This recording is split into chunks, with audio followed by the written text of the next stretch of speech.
Sige pa. Game na po. Hi, Mami Anghiling. Nakikita niyo po ba yan? Yes. Kabilugan po ng buwan. Nakikita niyo? O, kita niyo na. Nakakakita na kayo. Hindi.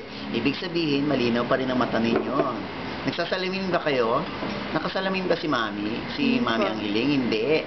O, tinan niyo, malinaw pa rin ang mata ninyo. Ibig sabihin, yung health ninyo ay kaloob sa inyo ng Panginoon. Kaya, maraming salamat kay Lord dahil umabot kayo 85 years old, nakakaloka. Yung iba nga, 84 lang ha. Kayo 85. Kaya sabi ko nga, i-advance ko na rin yung birthday greeting para sa next year, 86th birthday ninyo.